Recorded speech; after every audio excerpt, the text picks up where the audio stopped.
Você falou que não acredita na ressurreição. Não, na reencarnação. Na reencarnação. Você já pensou sobre esse assunto? Já Sim, várias refletiu vezes, sobre? porque o melhor texto sobre isso, né, a melhor análise sobre isso na história, claro, afora as práticas, né, da religiosidade, né, céltica, que foi absorvida pelo Allan Kardec, né, que o nome Allan Kardec é um nome céltico, ele, como francês, adotou, né, toda uma concepção de um modo de reencarnação muito inteligente.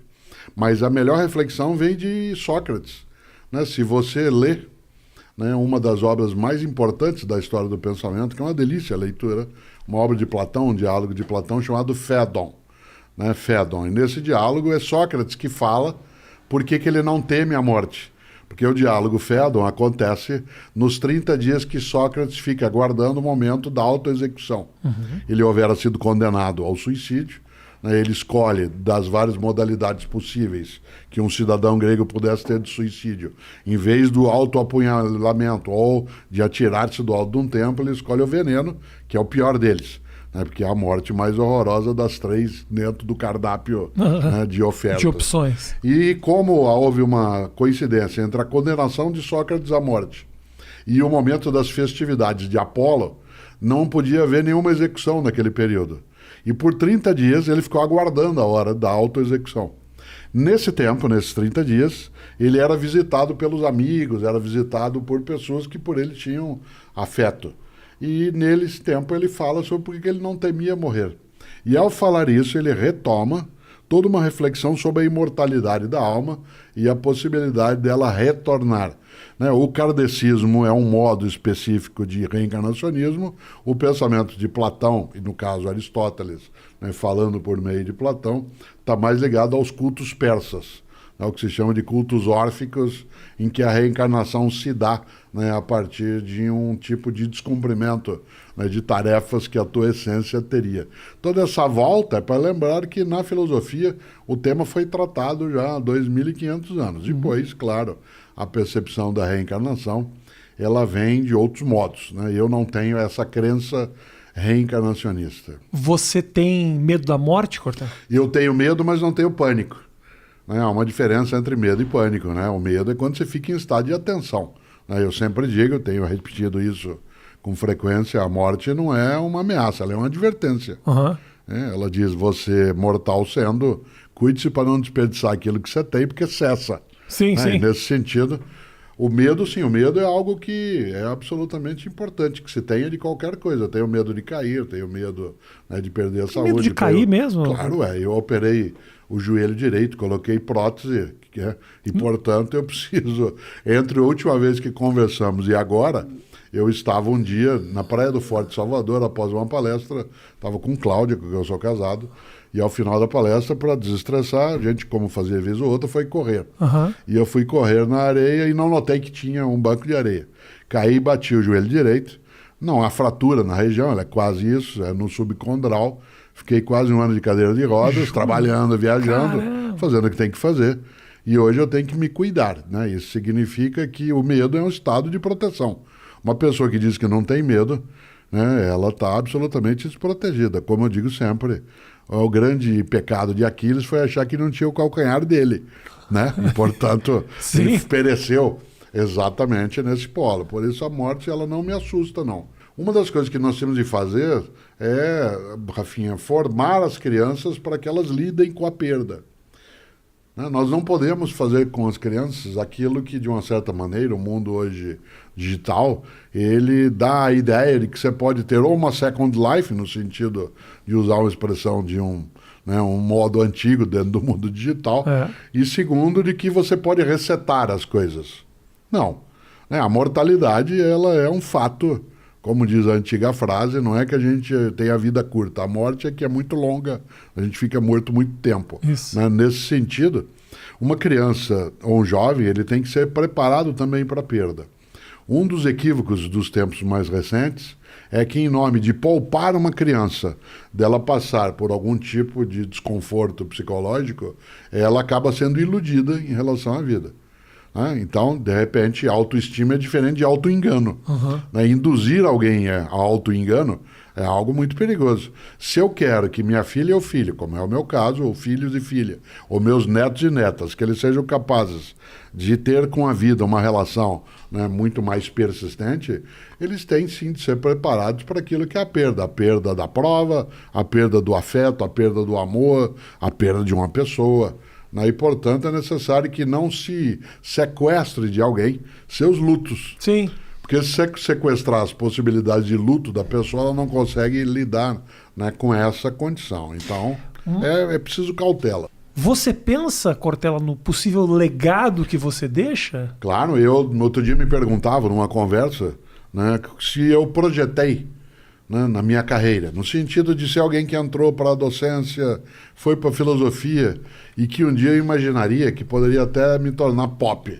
Né? Afinal de contas, Você ser pop. Muito pop. Ser pop com filosofia é algo que até poderia se imaginar que poderia sê-lo de algum modo. Mas como professor, né, era uma coisa um pouco estranha. E eu disse o seguinte, nunca eu projetei, coloquei como um plano programado, né, de atividades. O que eu fiz foi colocar para mim um princípio, de que eu deveria ser o melhor naquilo que eu fizesse. Não melhor do que você, Entendi. mas o meu melhor. Entendi. Isto é, o melhor Cortella na docência, na família, teria que vir à tona. Nesse sentido, né, quando se imagina que eu queira deixar um legado, eu gosto. Eu tenho um livro que eu aprecio muito, com um título, esse eu gostei, né, do título que eu mesmo dei, que é Viver em Paz para Morrer em Paz. Muito melhor que Baú de Ossos. Não, Muito melhor. Vou te dar esse. Melhor é Paulo Bonfim, que tem um livro chamado Colecionador de Minutos. Pá, É bom esse também. Colecionador de Minutos. Não, qual era olha o primeiro? só. Qual era o do Mário Quintana? O Mário Quintana não é muito bom. Calma aí. Qual que era? Não é o Colecionador de Ossos. Qual é que é o de Do antes? quê? Baú de Espantos? Baú de Espantos é muito bom. Não, Baú de Espantos é coisa de é bom, gênio. esse é bom. Coisa de gênio. Né? E o grande Mário Quintana, que aliás foi meu grande inspirador em várias coisas. 3 dos meus livros foram inspirados nele, porque ele lançou em 1973, e aí você não tinha nascido. Não. Eu estava no primeiro ano da universidade, fazendo filosofia.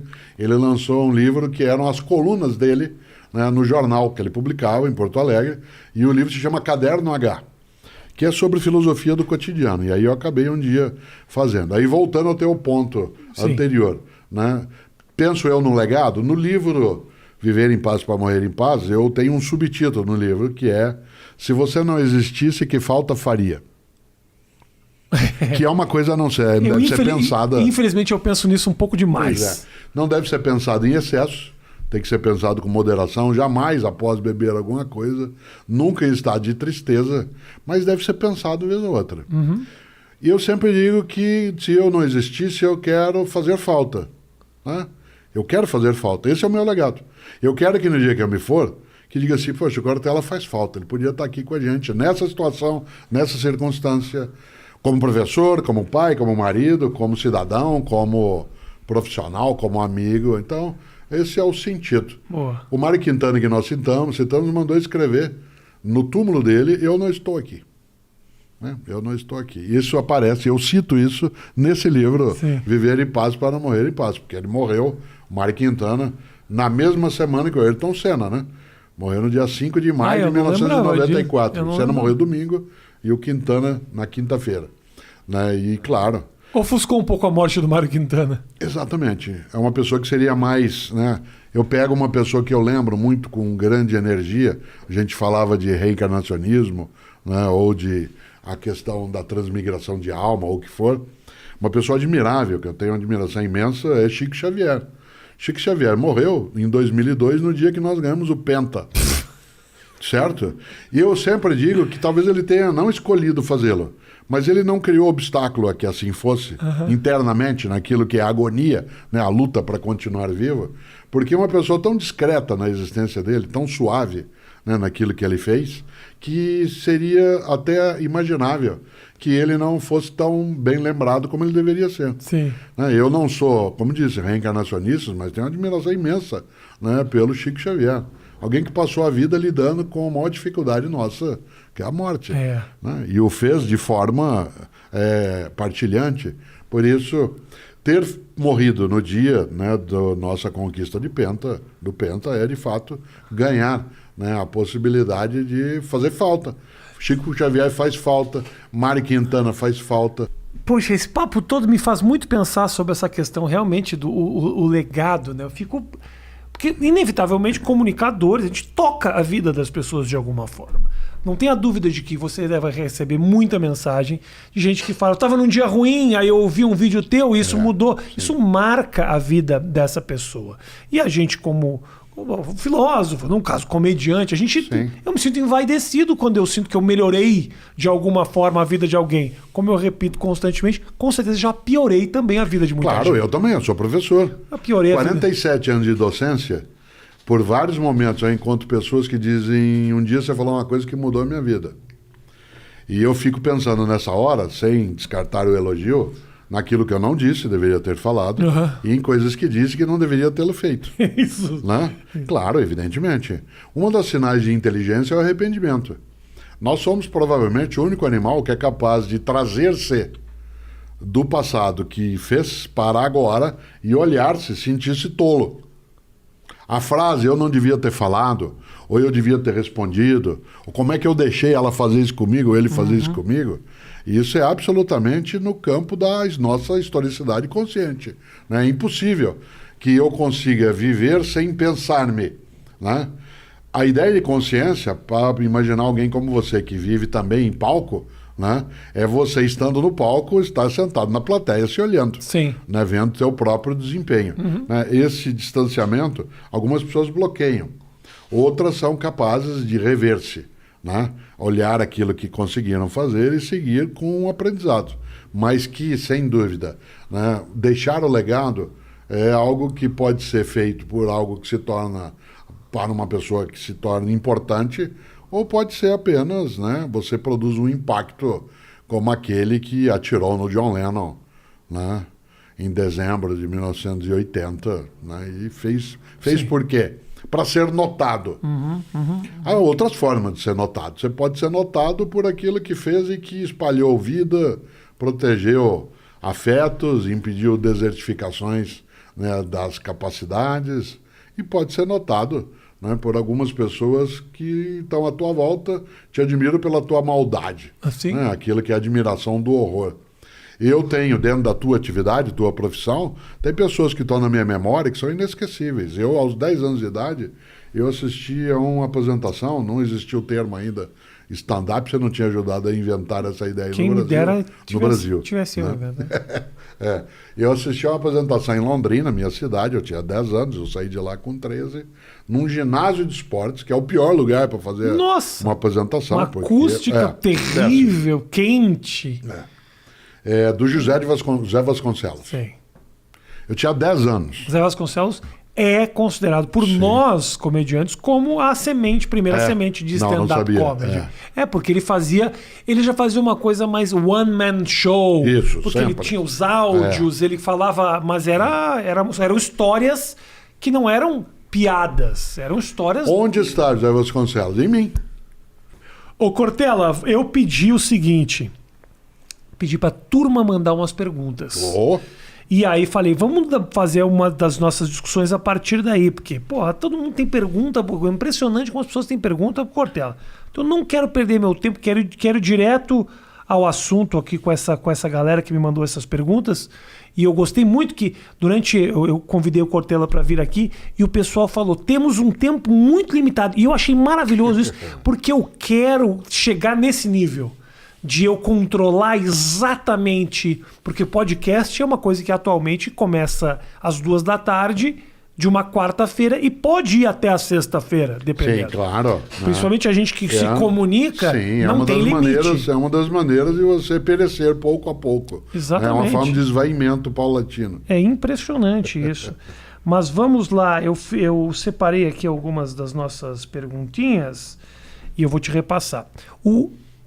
Pergunta é o seguinte, você sempre falou, Cortella, dessa maneira cantada? E da onde surgiu isso? Porque você falou, o Zé Vasconcelos é uma referência. Eu tenho a ideia, talvez equivocada, de que as palavras no final dão uma esticada para pensar na próxima frase. Então, são duas coisas, são dois movimentos. Que eu faço muito isso no palco. Isso, claro, eu também. Devagar. Eu também. Para que eu saiba o que eu vou falar. Exatamente. Né? É a ideia poética da comunicação. E as pessoas se conectam mais com o lento, porque eu tenho condições de refletir. Há 2 movimentos nisso. O primeiro deles é, eu sou professor, eu tenho que ser didático. Okay.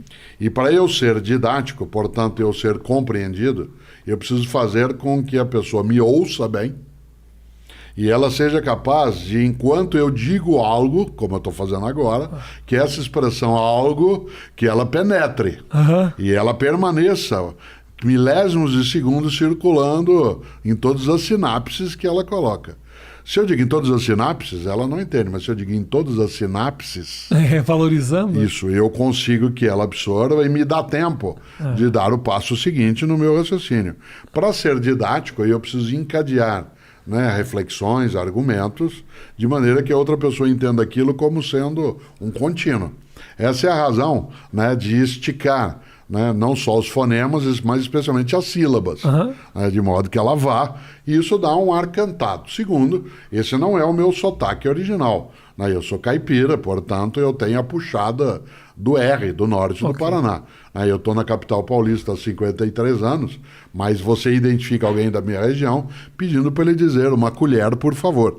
Né, que não sairá desse modo. Se original, sairia uma colher, por favor. Né? Então, uma colher, por favor, ela já permite esse tipo de identificação. A leitura, né? O sotaque caipira, ele é um sotaque que pode ser usado mesmo, ele tem o seu encanto, né, sua beleza. Mas, na minha atividade, né, é preciso que, especialmente por fazer palestra, gravar coisas também, fazer rádio e TV, eu preciso ter um modo de comunicação, não que ele seja mais neutro, em termos de expressão vocálica, mas que ele seja menos manchado pela origem específica. Mas para que eu, de fato, seja compreendido, eu preciso ser capaz de cantar. Né? E é por isso que eu faço. Aí as pessoas dizem, mas você usa um sotaque falso. Eu falei, não, eu uso um sotaque conveniente. É o teu sotaque. Aquilo que eu desejo. É um sotaque. Ele não é o meu o tempo todo, esse modo como eu estou. Se eu estivesse mas agora... Mas é algo criado por você mesmo. Tanto que no campo do humor... Né, há comediantes que me imitam, né, e gostam de fazê-lo. E o que você acha disso? Eu acho ótimo, porque sempre é uma homenagem. Você não imita alguém, você imita alguém porque ele é ridículo e, portanto, boçal, ou pelo outro lado. Eu prefiro olhar pelo outro lado, certo? Ora, se ele não imita por isso, já é uma questão dele, não minha. Os imitadores, né, teriam que a público dizer, Cortella, não é uma homenagem, eu estou te humilhando. Eu já vi ótimos imitadores, mas o que eu nunca vi? Eu já vi alguns me imitando à minha frente, propositadamente. Ele não imita a voz, ele pode pegar a caricatura da voz. Tá, perfeito. Certo? A caricatura da voz, tudo bem. O imitador, e eu conheço um ou dois, né, que imita a voz, é porque o cara captura a alma. Aí é outra coisa. Né? Esse ultrapassou e muito. E você sabe que há muitos comediantes que são capazes de... Né, você não reconhece. Outra coisa é a caricatura. A caricatura como a imitação, ela é sempre gostosa, porque aquele é um dos modos como as pessoas te veem. Né? Mas o maior número de imitadores meus tem menos de 18 anos de idade. Né? Mas você tem um público muito grande, jovenzinho. Você olha o rosto das pessoas que fez as perguntas, são jovenzinhos. Eu recebo muitos recados de pais ou mães, assim, meu filho tem 14 anos, ele passa o dia te imitando, ele só fala como você fala. E eu não pergunto se isso é elogioso, né? Mas eu quero que seja, e por isso às vezes eu simulo que é. O nosso querido amigo Luca Ramos, para dizer, ó, eu realmente peço, quando eu pego no Instagram, eu realmente pego sua pergunta, tá? Porque tem podcast por aí, vamos dizer isso aí, que o cara fala, recebi uma série de perguntas. Aí ele joga um monte de polêmica no convidado, de coisas que ele tirou da cabeça dele, que estava anotado, não era das pessoas, aqui é realmente das pessoas. Existe intelectual burro ou isso é apenas uma falha de caráter? Não, é claro, a atividade intelectual ela pressupõe a possibilidade de ser correto no sentido científico, no sentido meditativo e não sê-lo. Porque eu sou de filosofia, muita gente diz, a filosofia ajuda a pensar. Eu digo, não necessariamente. Pensar é um atributo atávico da espécie. Sim. Não precisa ser ensinado. Segundo, não, mas é que a filosofia ensina a pensar certo. Eu digo, não necessariamente. Né? Há muitos modos dentro da filosofia que induzem ao equívoco, né? E que propositadamente driblam, né, aquilo que as pessoas estão entendendo, que é uma forma de prestidigitação mental. Né? Portanto, é possível fazê-lo. Num país como o nosso, em que há uma admiração muito grande por quem fala bem, como se falar bem fosse sinal de inteligência, né? É claro que é fácil você também dar esse passo. Não, não é isso. É que a filosofia ensina a pensar melhor e de modo mais livre. Falei, não, o nazismo também tem seus filósofos, teve e tem. O fascismo teve e tem seus filósofos. Sim. Nesse sentido, né, imaginar que um intelectual, seja na área de filosofia, seja no campo das ciências, né, da pesquisa pura, seja o que for, que não necessariamente essa pessoa tem a possibilidade de ser parvo, né, ou parva, é muito estranho. Sim, é possível. Eu, em vários momentos da minha atividade, quando eu olho para trás e vejo alguns tempos, ou me ouço, né, em algumas situações daquilo que falava, o mundo digital favoreceu muito a gente poder se ouvir de novo. Os registros são nossa, como é que eu dei esse passo, ou esse caminho, né? Ele não deveria ter, olhando alguns momentos, situações em que, né, eu nunca me esqueço de uma circunstância que jamais eu repeti, falta, claro, ali de experiência, depois de muito tempo, em que para especificar numa conversa numa sala o que era uma coisa fofa, porque eu estava dando exemplo de coisas que você não consegue entender intelectualmente. Ou você tem o experimento, por exemplo, eu não consigo ensinar para você o gosto de uma laranja. Tá. Certo? Você dirá, não, mas é parecido com o quê? Certo? Ou tem a experiência empírica, né, concreta, e aí é uma redundância, mas é necessário, ou não tem como. E eu fui explicar o que é uma coisa fofa, né? Ou você faz o gesto, ou você entrega, mas o gesto não especifica. E ao fazê-lo, eu segurei no braço de uma pessoa que estava à minha frente. Por exemplo, né, você tem um braço fofo. Pega na barriga da pessoa. Isso. Você é fofo. Mas foi absolutamente... Era a primeira pessoa que estava na minha frente. Né? Não havia nenhuma intenção. Aquilo produziu nela um desconforto tão grande. Era alguém com quem eu tinha, na pessoa. Né? Porque eu não tinha notado que ela tinha mais obesidade até, né, do que ela admitia para ela mesma, ou para ele mesmo, no caso. Né? E aquilo ofendeu a pessoa. Soou como se você tivesse dizendo... Aquilo a ofendeu. Aquilo, da minha parte, foi uma desatenção, né? Eu não ter prestado atenção. Porque você poderia dizer assim, eu não notei que você era gordo, o que é pior ainda, né? E eu falei sem pensar, falei, então não faça isso. Então, é claro que um intelectual pode sim cometer disparates, né? Pode ser capaz de coisas que não deve, na prática, né, e na escrita.